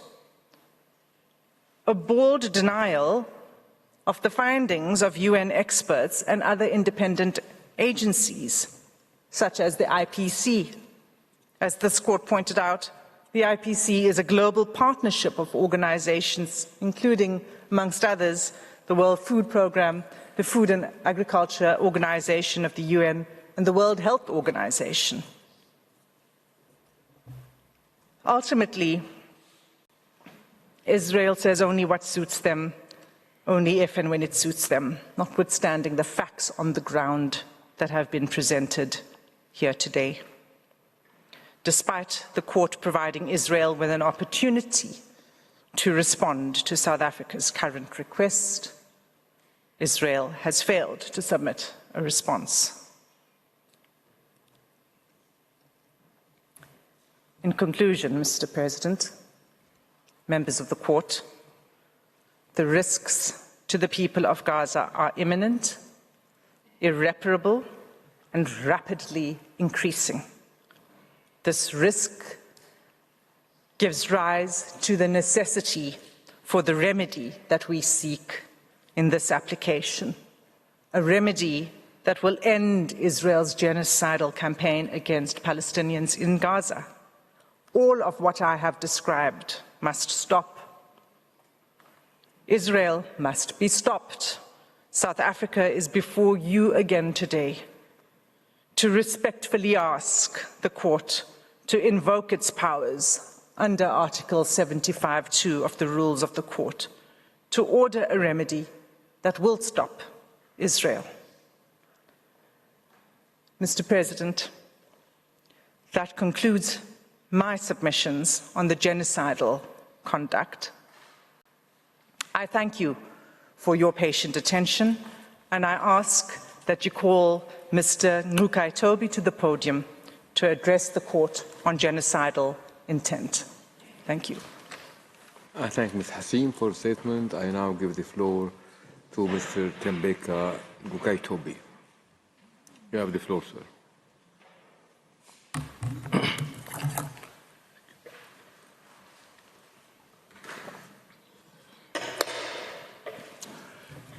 Mr. President and members of the court, it is a privilege to appear on behalf of South Africa. Today's request for the indication of further provisional measures and/or the modification of the existing measures has been triggered by the military assault of Israel on Rafah, which began on the 6th and 7th of May 2024 and has intensified and escalated since. As shown by Mr. Duplessis and Ms. Hassim, the military attack is genocidal in its pattern. I shall demonstrate that it is also consistent with the explicit, stated, and continuing genocidal intent of the State of Israel. Firstly, to the knowledge of Israel, Rafah is the last refuge of Gaza, the only remaining area in the Gaza Strip which has not been substantially destroyed by Israel, the only area that can host displaced people, the only remaining center of humanitarian aid, and the host to one of the few remaining large hospitals across the entirety of Gaza. Rafah is the last stage of the total annihilation of Palestinian life. Without Rafah, the possibility to rebuild and reconstruct Palestinian life will be lost forever. For Palestinians to continue to exist as a protected group under the Genocide Convention, they need a place from which to rebuild. As we stand here today, Rafah is that place, the last stand. Secondly, Israel also knows of explicit warnings about the genocidal consequences of an attack in Rafah. On 6 May 2024, the Director General of the World Health Organization warned that a full military incursion into Rafah will plunge the crisis into unprecedented levels of humanitarian need. On 8 May 2024, 2 days after the military attack had begun, he stressed that one of the 3 hospitals in Rafah, Al-Najjar, was no longer functioning due to the ongoing hostilities in its vicinity and the military operation in Rafah. Since the border was closed, the United Nations was prevented from bringing fuel, without which all humanitarian operations would stop. Martin Griffiths, the United Nations Relief Chief, has rung alarm bells. He has warned that the simplest truth is that a ground operation in Rafah will be nothing short of a tragedy beyond words. No humanitarian plan can counter that. The rest is detail. Palestinians do not need any more diplomatic gesturing, no more abstract words, no more virtuous condemnations and denunciations of Israel's actions. There is no more time to spare. It is simply now or never. Israel has knowledge of the pronouncements I have cited above. After all, each of them was made publicly. Thirdly, the State of Israel knows of the decisions of this court, which bear on it as a state party to the Genocide Convention directly and require of it to respect its obligations under the Convention and the moral and legal authority of this court. The decision of this court on 26 January 2024 noted that the civilian population in the Gaza Strip is extremely vulnerable and that the catastrophic humanitarian situation in the Gaza Strip is at serious risk of deteriorating further before this court renders its final judgment. Bearing this in mind, the court recognized that the military operation conducted by Israel after 7 October 2023 has resulted inter alia in tens of thousands of deaths and injuries and the destruction of homes, schools, medical facilities, and other vital infrastructure, as well as displacement on a massive scale. In light of this situation, Israel was ordered to ensure with immediate effect that its military does not commit any acts that fall within Article 2 of the Genocide Convention. One of the measures indicated expressly required of Israel to take all measures within its power to prevent and punish the direct and public incitement to commit genocide in relation to members of the Palestinian group in the Gaza Strip. In the decision of 16 February 2024, this court was compelled to demand that Israel immediately and effectively implements the court's order of 26 January 2024. This court cautioned that the most recent developments in the Gaza Strip and in Rafah in particular would exponentially increase what is already a humanitarian nightmare with untold regional consequences. In the order of 28 March 2024, this court observed with regret the existence of exceptionally grave circumstances since its order of 26 January 2024 and its decision of 16 February 2024, that the catastrophic living conditions of the Palestinians in the Gaza Strip had deteriorated further, in particular in view of the prolonged and widespread deprivation of food and other basic necessities to which the Palestinians in the Gaza Strip have been subjected. The court issued its orders clearly highlighting the worsening conditions of life faced by Palestinians in Gaza. Israel was ordered to ensure with immediate effect that its military, through any action, does not commit acts which violate the rights of Palestinians under the Genocide Convention. So far, Mr. President, what I have said is not inference, not imputation. It is direct knowledge which bears on the state of Israel, its political leaders, and the members of its army. They know about Rafah and its centrality to the sustenance of Palestinian life at the present moment. They know the views of the organs of the United Nations about the consequences of a military attack on Rafah. They know what this court has ordered on each of the 3 occasions I have referenced. Yet, Israel's leaders have continued to incite genocide and to express their own genocidal intent. In doing so, not only has Israel ignored its obligations as a state party to the Genocide Convention, it has also treated this court with contempt and threatened the rule of law. Let me demonstrate this. Members of the Israeli Ministerial Committee on National Security Affairs and the War Cabinet have simply continued with incitement to genocide. First, the Israeli Prime Minister, Benjamin Netanyahu, who is a member of the War Cabinet and the Security Cabinet, has gone beyond any reference to Hamas alone. Instead, he has described Israel's aims in the military assault as being to ensure that Gaza will never again constitute a threat to Israel. He describes Israel's objective as being to achieve total victory, underscoring that no force in the world will stop us. We will stand alone, emphasizing that Israel will fight with its fingernails. Second, the Israeli Minister of Defense, Yoav Gallant, a member of both the War Cabinet and the Security Cabinet, has made it clear that Israel is taking apart neighborhood after neighborhood and will reach every location in Gaza. Third, the Israeli Minister of Finance, Bezalel Smotrich, a member of the Security Cabinet, has asserted in terms, there are no half measures, Rafah, Day al-Balah, Nusrat, total annihilation. He goes on to say, we are negotiating with the ones that should not have existed for a long time. For Israeli members of cabinet, it is as if there is no court order which binds them. They are not the only ones, regrettably.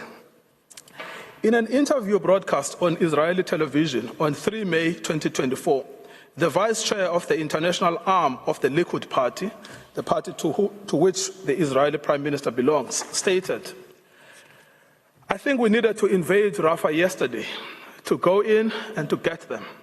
There are no uninvolved. We need to go in and kill and kill and kill. We need to kill them before they kill us.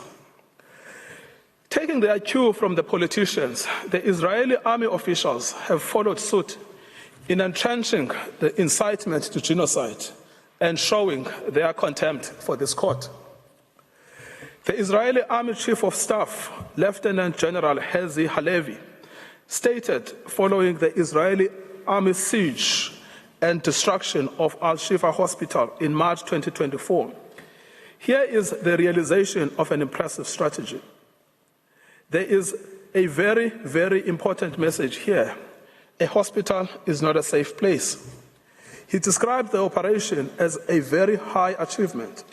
That is notwithstanding eyewitness reports of hundreds of civilians having been killed by Israeli troops in the hospital, including patients shot dead in their hospital beds.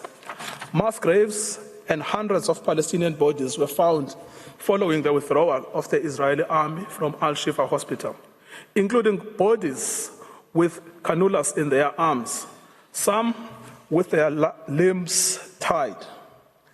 Brigadier General David Bar Khalifa, commander of the 36th Armored Division of the Israeli Army, issued a letter to Israeli soldiers about to deploy in Gaza, exhorting them to continue the killing of Palestinians. What has been will be no more. We shall go out to it in war.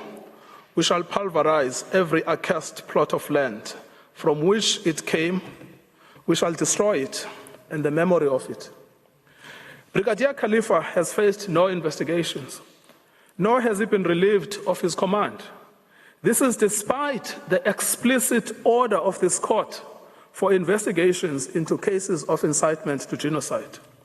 Brigadier Khalifa was in fact promoted to the rank of major and the head of the Israeli Army Personnel Division. Similarly, when 130 senior officers in the Israeli army penned a letter calling on Israel's war cabinet to not allow humanitarian supplies and the operation of hospitals in Gaza, they were not charged with incitement or prosecuted. One of the officers would later be named as involved in the killing of World Central Kitchen workers. Genocidal rhetoric is not punished, but rewarded by the Israeli government. On 6 March 2024, reservist First Sergeant Yashin, a veteran from the April 1948 Deir Yassin massacre of at least 250 Palestinians, was rewarded with a certificate of thanks and commemoration by the Israeli president for his motivational speeches he gave to Israeli soldiers as they prepared for the ground invasion of Gaza in October 2023. In at least one of those speeches, he had said, "Erase the memory of them, erase them, their families, mothers, and children. These animals can no longer live." In his speech at the award ceremony, Israeli President Herzog told the senior reservists, including Ezra Yachin, that you have been a tremendous personal example for generations of Israel's citizens and the whole world. And I want to, on behalf of all the Israeli people, to say to you, thank you. In their destruction of Rafah, Israeli soldiers deployed to Gaza continue to invoke the Prime Minister's speeches, which are themselves genocidal. In case what I've said is not clear enough, let us hear them in their own words.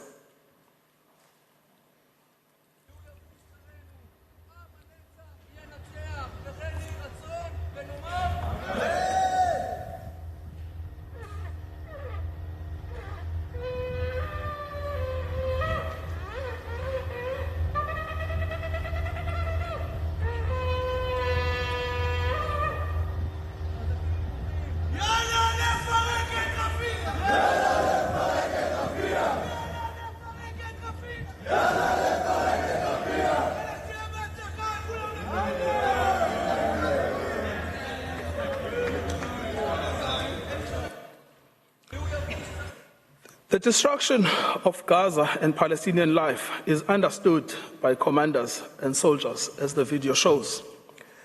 An Israeli soldier from the 9203 Battalion commented as follows on photographs and footage he posted online of Palestinian homes and neighborhoods in Khan Yunis completely destroyed by the Israeli army.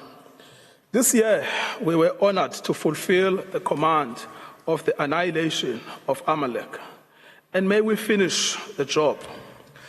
Such language continues to be widespread alongside calls by Israeli soldiers on the ground to conquer Gaza, to flatten Gaza, to erase Gaza, to destroy Gaza, and after that, Ramallah also. Israeli soldiers serving in Gaza continue to openly call for the deaths to Arabs, declaring, "May you burn alive," that Gaza is burning, that we will burn your mother, and that all of Sajaiya will burn in flames. The aims of Israel is to do no less than what its own Minister of Finance has stated. That is to ensure the total annihilation of Palestinians that will erase the memory of Amalek. He has also called for Rafah to be completely conquered, and the sooner, the better. Israel's genocidal intent continues to receive support and endorsement at the Knesset. As Tali Gottlieb, a member of the Knesset and the Prime Minister's party, has stated, to attack Rafah, as we attacked in the Northern Strip, unlike the responder, intentionally, not specifically addressing, but rather the entire Rafah system, to attack mercilessly from the air, instead of turning an eye to the Hague court, turn an eye to the people of Israel. Public statements such as this show that even members of the Israeli parliament are fully aware of the orders of this court, but have continued to openly incite genocide without censure. Such sentiments are also widely expressed across Israeli society.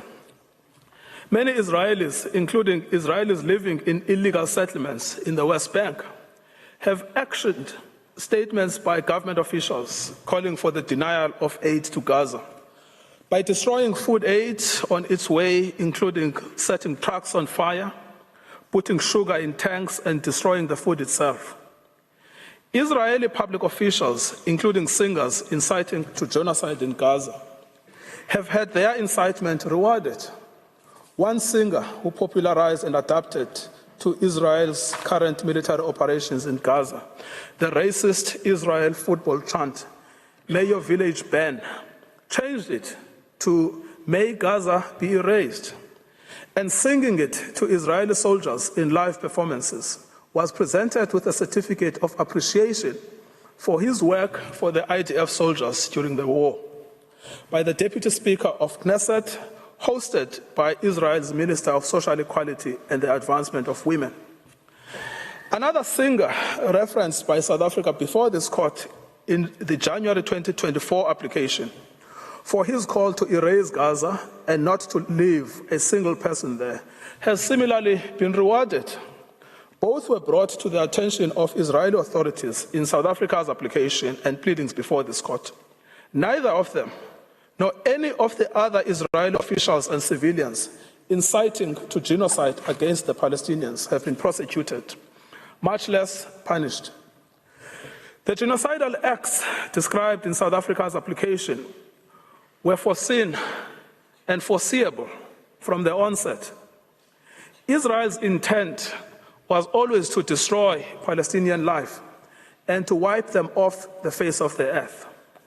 Rafah is the final stand. Without Rafah, there is no more Palestinian life in Gaza to speak of, no more Palestinian identity, and no possibility of reconstruction.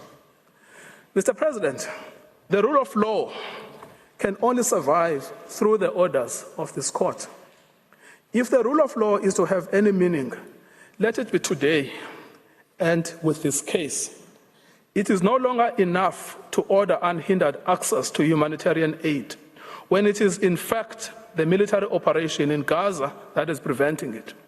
It is no longer enough to encourage compliance with the peremptory precepts of the Genocide Convention when Israel's deliberate contempt for the international rule of law has been so plain and so public.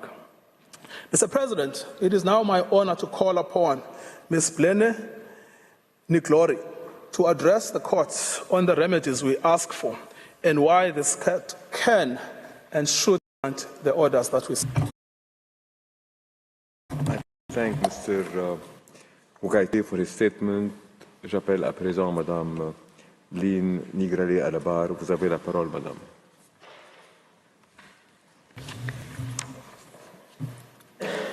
Monsieur le Président, Mesdames et Messieurs les juges, c'est un grand honneur pour moi de paraître à nouveau devant la Cour de la part de l'Afrique du Sud, même si je ne peux que regretter les circonstances tragiques et extrêmement graves qui m'y emmènent.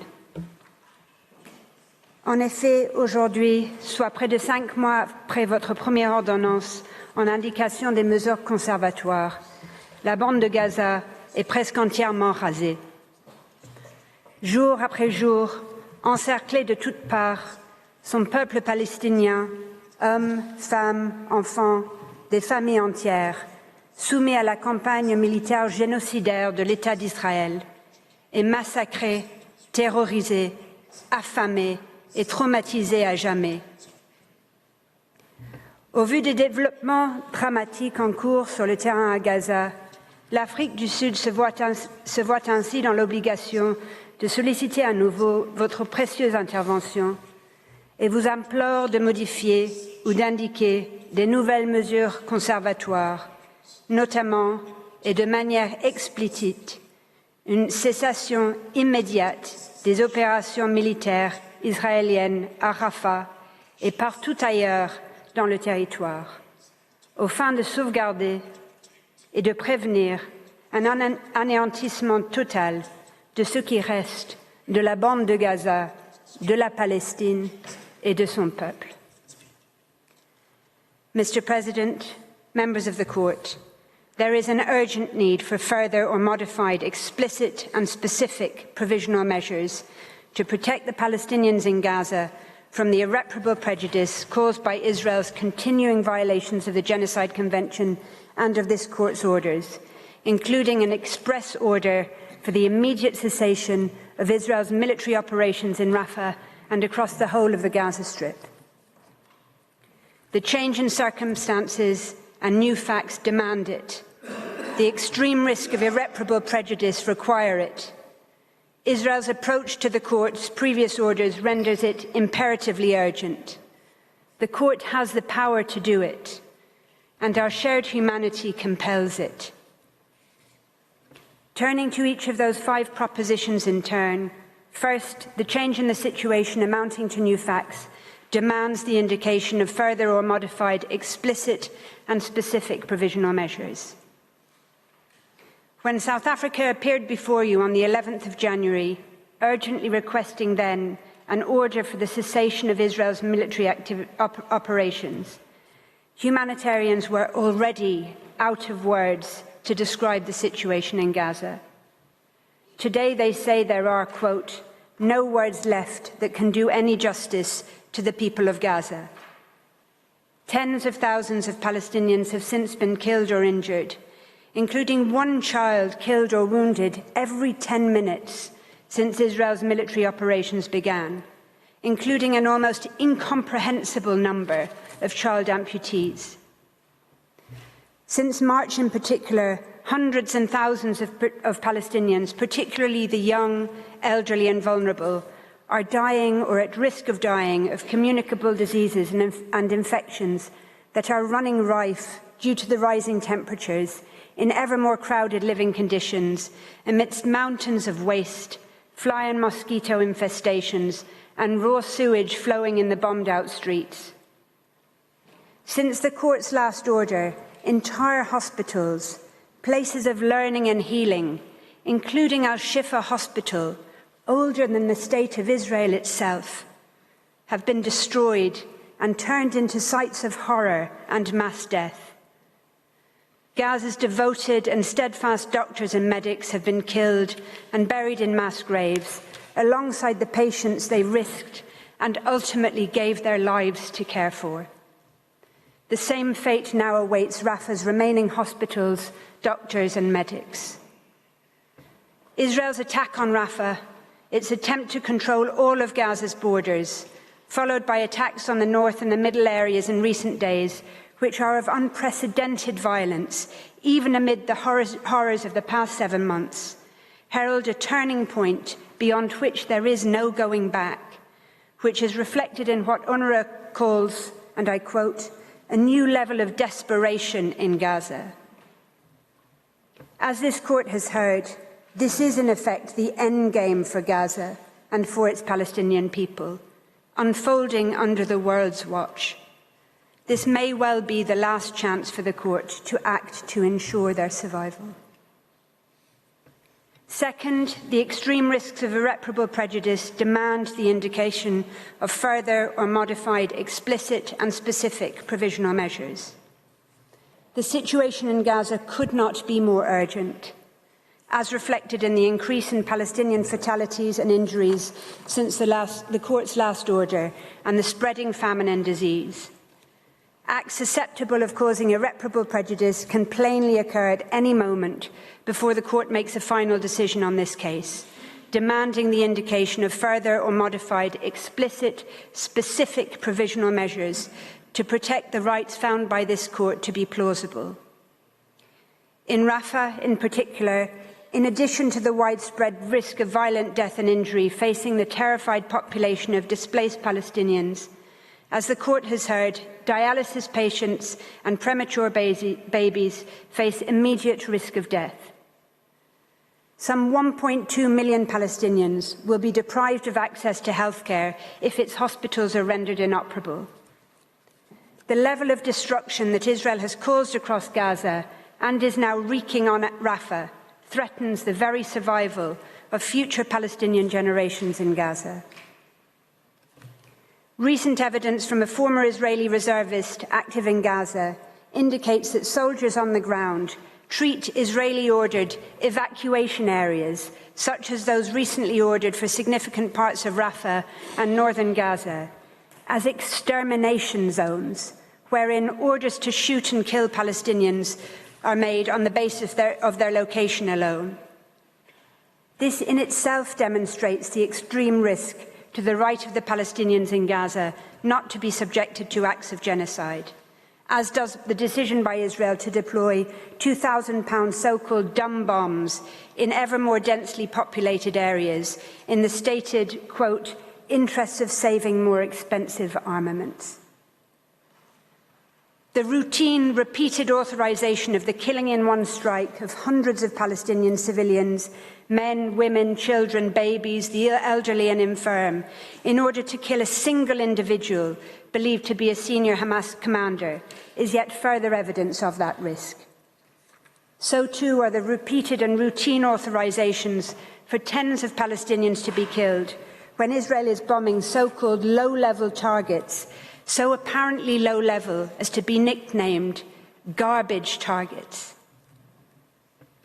It is also now clear that Israel is heavily relying on artificial intelligence in identifying which Palestinians in Gaza are to live and to die. One such system appears to function as a form of target machine, generating so-called kill lists of Palestinians selected for execution on bases as tenuous as being in a WhatsApp group with another identified target. Another is the chillingly named Where's Daddy surveillance and tracking system, specifically intended to target those marked for execution when they're at home with their families. The mounting evidence is that Israel's very interpretation of its rules of engagement and of the application of fundamental concepts of international humanitarian law, including distinction, proportionality, necessity, and the very concepts of safe zones and warnings, is in fact itself genocidal, placing Palestinians at particular extreme risk. Third, Israel's contempt and willful disregard of the court's orders highlight the urgent need for further or modified provisional measures in the most explicit terms.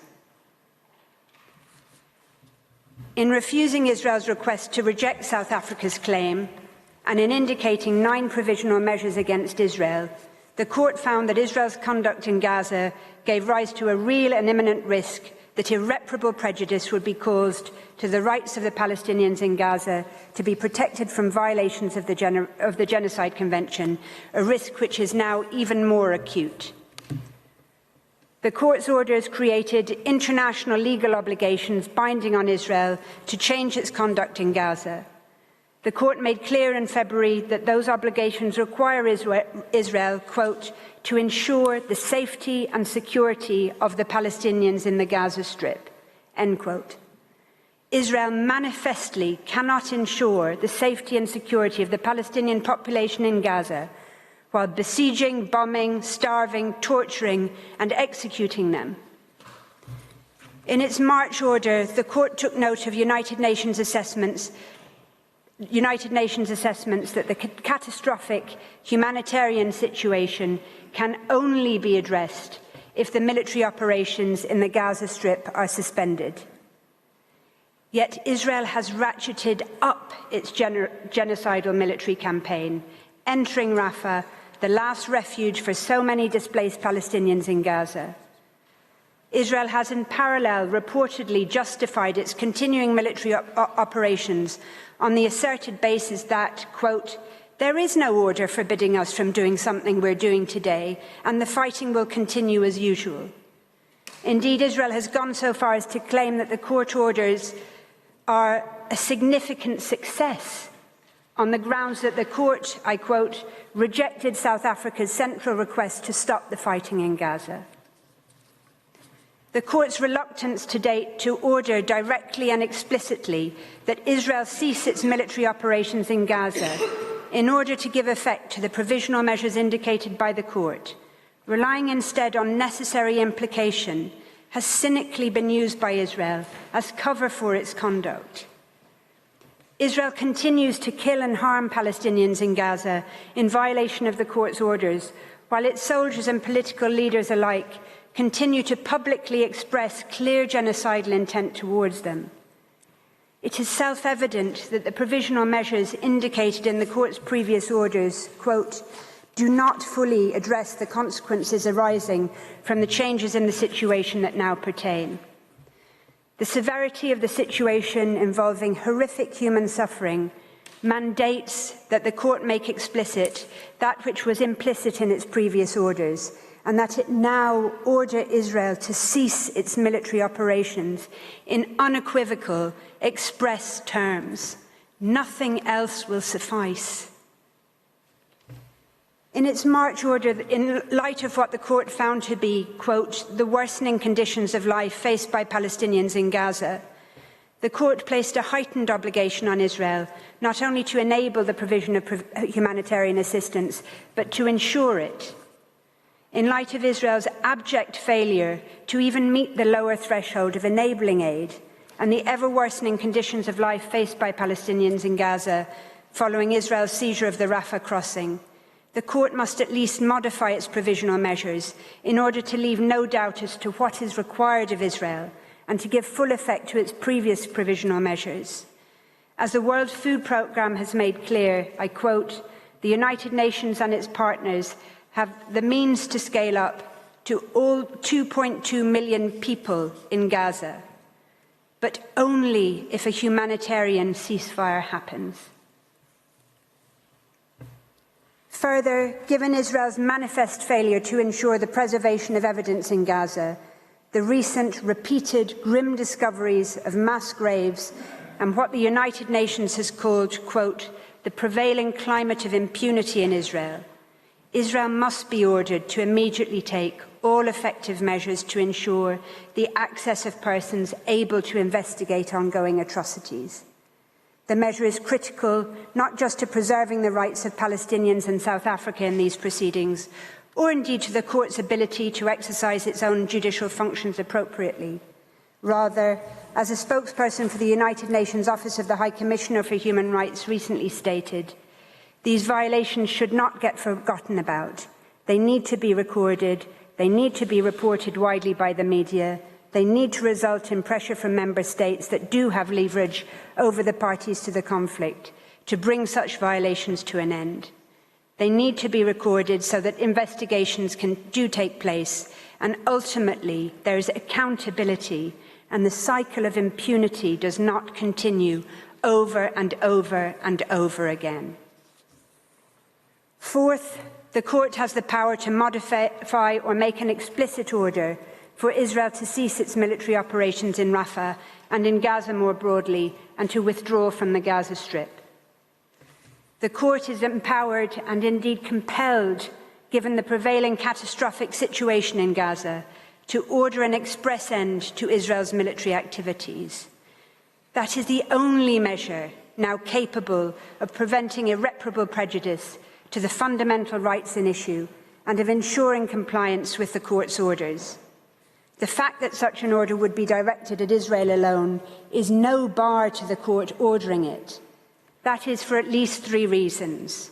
1, Article 41 of the court statute empowers the court to indicate any provisional measures that, quote, ought to be taken to preserve the respective rights of either party if it considers that the circumstances so require. Article 41 does not require reciprocity. There is no need for an order to be made against both parties. 2, the Genocide Convention itself is no bar to a one-sided cessation order. On the contrary, the absolute prohibition on genocide applies in both non-international armed conflicts, as indeed the terrible examples Rwanda and Darfur make clear, just as in international armed conflict between 2 states. It applies where only one belligerent is a party to the Genocide Convention, just as it applies where all of them are.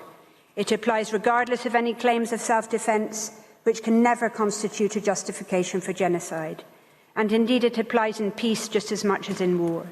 And that is because the prohibition on genocide is focused on the absolute inalienable rights of groups, of peoples, to be protected from genocide, no matter the underlying circumstances or putative justifications.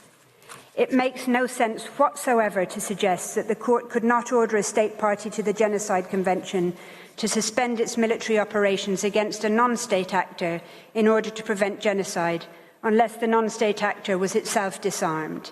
Indeed, it would be contrary to the very objectives of the Genocide Convention, which the court described over 70 years ago as having been adopted for a purely humanitarian and civilizing purpose. It would similarly be nonsensical if, in a claim under the Genocide Convention, the court could order one party to cease its military operations when that party was not even alleged to be committing genocide, as in Ukraine and Russia, but could not hear when the court has itself determined a real and imminent risk to the right of a national, racial or ethnical group not to be subjected to acts of genocide. The evidence before the court indicates that the extent of the carnage in Gaza is of a much greater magnitude than that pertained in Ukraine and Russia.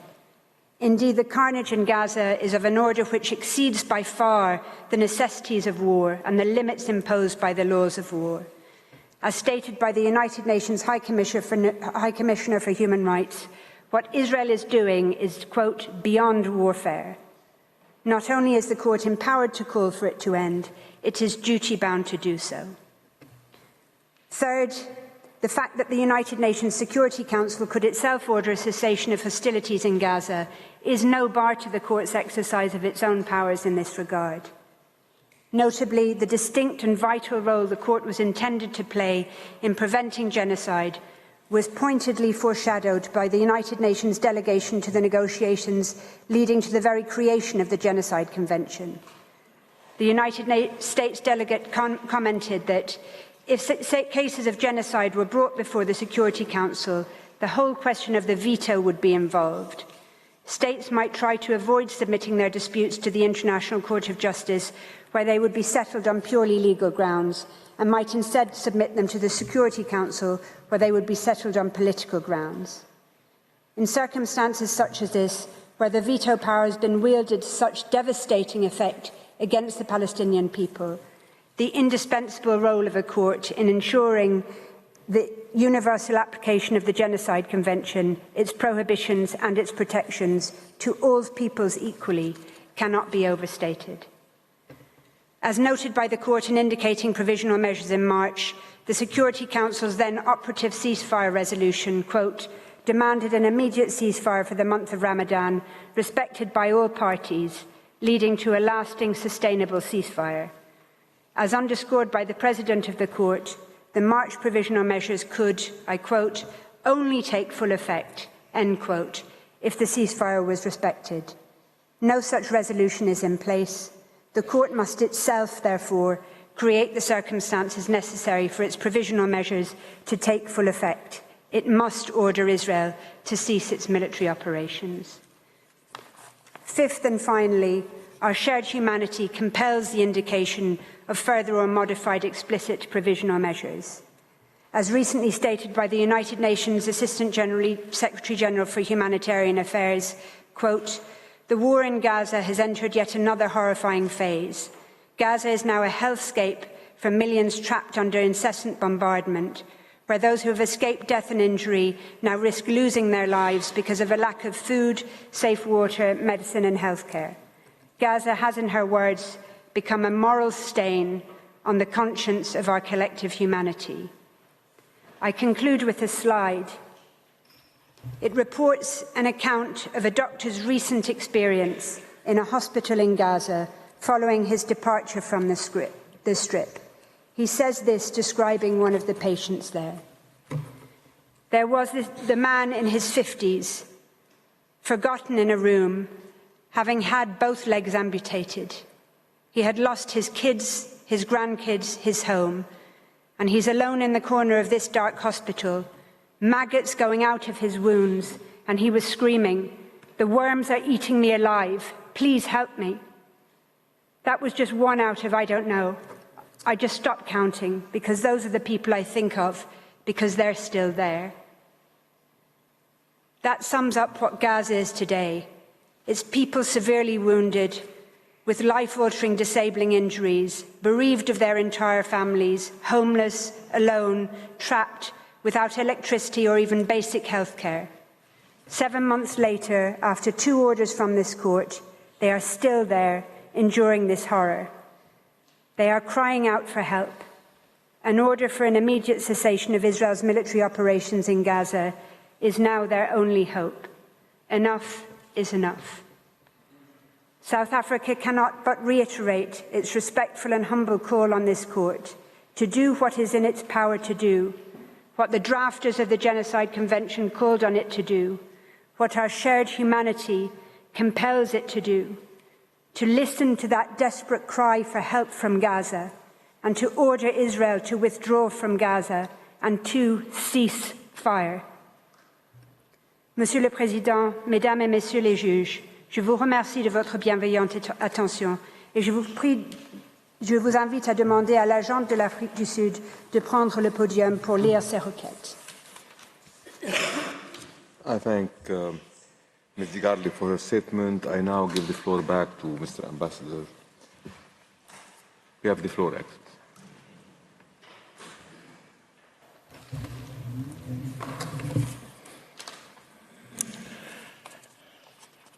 Mr. President, distinguished members of the Court, it is my honor to deliver to Your Excellencies the final provisional measures that South Africa requests from this Court.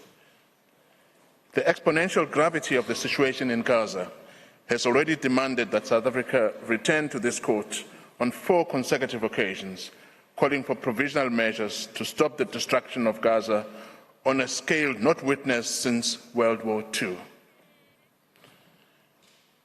And epitomized by the most unbearable human suffering. Willfully ignoring the previous provisional measures, Israel is acting with complete impunity in Gaza, escalating hostilities in a final wave of apolitic destruction from which there is no return.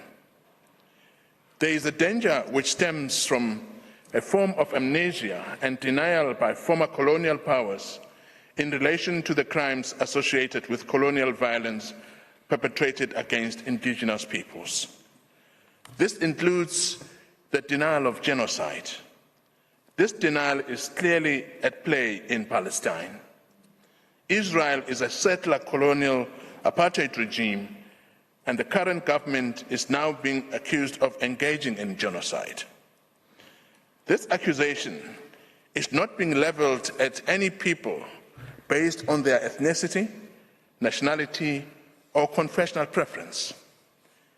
Rather, it is being leveled at those political and military leaders who have dehumanized the Palestinian people through genocidal rhetoric as human animals, encouraging their killing and destruction. It is leveled against a state whose leaders are openly calling for a second Nakba, shielded by international impunity, which has enabled the perpetuation of decades of generational violence and systematic oppression against the Palestinian people to maintain the domination and the expansion of the settler colonial state. As a matter of extreme urgency, South Africa, as a state party to the Convention on the Prevention and Punishment of the Crime of Genocide, respectfully requests the Court to indicate the following provisional measures, the text of which has been amended to reflect the ever-increasing gravity of the situation. South Africa respectfully requests the Court to order the State of Israel as a state party to the Genocide Convention and as a party to these proceedings to, 1, immediately and further to its obligations under the Court's previous orders of 26 January 2024 and 28 March 2024, cease its military operations in the Gaza Strip, including in Rafah Governorate, and withdraw from the Rafah crossing and immediately, totally and unconditionally withdraw Israeli army from the entirety of the Gaza Strip. 2, immediately and further to its obligations under the Provisional Measure 4 of the Court's 26 January 2024 order and Provisional Measures 2A and 2B of the Court's decision of March 2024, take all effective measures to ensure and facilitate the unimpeded access to Gaza of United Nations and other officials engaged in the provision of humanitarian aid and assistance to the population of Gaza, as well as fact-finding missions, internationally mandated bodies and/or officials, investigators and journalists in order to access and record conditions on the ground in Gaza and enable the effective preservation and retention of evidence and ensure that its military does not act to prevent such access, provision, preservation or retention. 3, submit an open report to the Court, A, on all measures taken to give effect to these provisional measures within 1 week as from the date of this order, and B, on all measures taken to give effect to all previous provisional measures indicated by the Court within 1 month as from the date of this order. Mr. President, distinguished members of the Court, this concludes South Africa's pleading. I thank you for your kind attention. I also thank the Registry, its staff and the interpreters for their invaluable assistance.